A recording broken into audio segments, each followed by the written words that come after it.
Matayo 24 ahavuga bamubajije ikimenyetso ko agiye kuza, aravuga ngo igihugu kizatera ikindi. Niba Israel ihagurutse igatera Irani igatera Israel, Burusiya bugatera Ukraine, kuki tubyumva nkaho ari umukino gusa usanzwe. Kuko Yesu yarabivuze niyo muri mu bihe bya nyuma muzumba intambara n'urusaku rw'intambara, ubwo rero nyine muri mwitegura kwitahira se. Oya, ntabwo biri hafi, ariko burya biba bikubwira ngo birimo biraca amarenga. Abanyarwanda bacaga umugani ngo ujya gucika bica amarenga. Nubundi Yesu yaravuze ngo mu bihe bya nyuma muzumva intambara n'urusaku rw'intambara, ngo ibihugu bizatera ibindi, ngo muzumva ibyorezo, muzumva inzara, ngo hamwe hazaba hari inzara, ahandi hari ibyorezo. Ariko buriya nibijya kugera mu gihe cya Antikristo, byose bizaba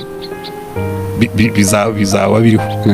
Wumve hirya intambara mbese isinaniranye, hanyuma haza umuyobozi umwe uzahuza amahanga yose akayayobora, atuyobore neza rwose, twese adushyire ku murongo, nibigera hagati yihindura Imana.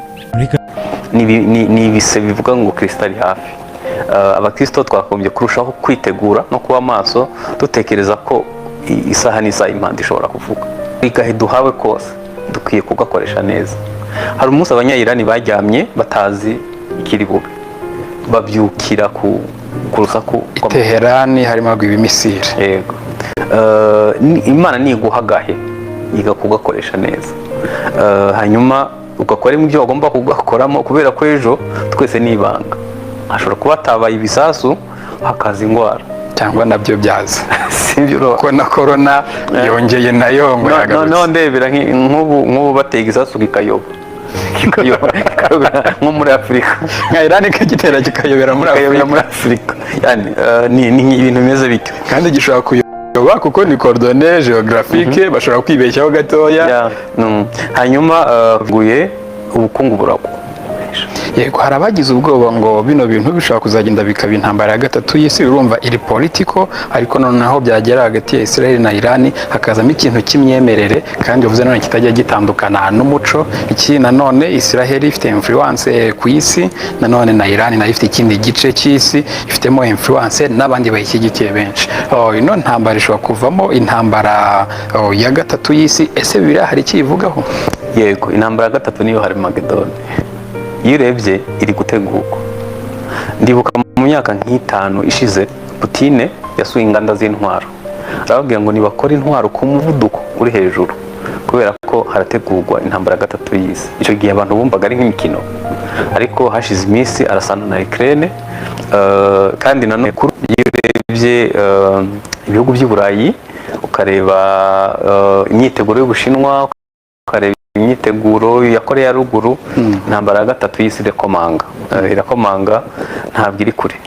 Yego, ni iki rero nk'umukristo dukurikira ko ati none pastor nakora iki? Intambara iri kuba ntabwo ari Harmagedon, ntabwo ariyo, ahubwo irategura, kubera ko Harmagedon ntabwo izaba itorero riri mu isi, izaba nyuma yo kuzamurwa ku itorero.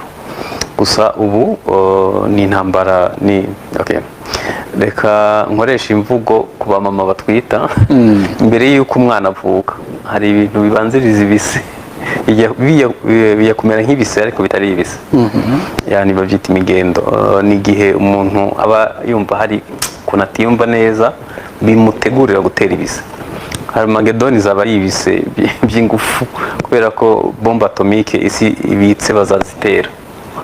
Kandi uhita ureba ibihugu ku isi bizifite uko bingana. Icyo gihe nta kwihangana kuzaba kuhari, kubera ko umurimo w'umwuka we uzaba warangiye mu isi. Kandi mu mbuto z'umwuka harimo urukundo, amahoro, kwihangana, kugwa neza n'ibindi. Abarokore rimwe na rimwe twibesha ko ziriya mbuto zibereyeho abarokore gusa, ariko no mu isi zirakora. Mu gihe rero itorero kiri mu isi, umwuka wera gikorera mu isi, Kristo ataratwara itorero, Harmagedoni ntabwo ishoboka. Gusa ni ikibazo kiri hagati y'umwana w'isezerano n'umwana w'inshoreke, Isaka na Ishimayeli. Nibo bahanganye uyu munsi. Hanyuma mu by'ukuri Isirayeli izaba imbarutso ya Harmagedoni. Kuri ubu rero, kuriya kuntu abantu benshi ku isi batayikunda, n'ubundi ni izaba imbarutso, kuko Bibiliya iravuga ngo izaba ibuye riremerera isi yose. kandi iyo urebye koko isi iraremerewe kubera Isirayeli.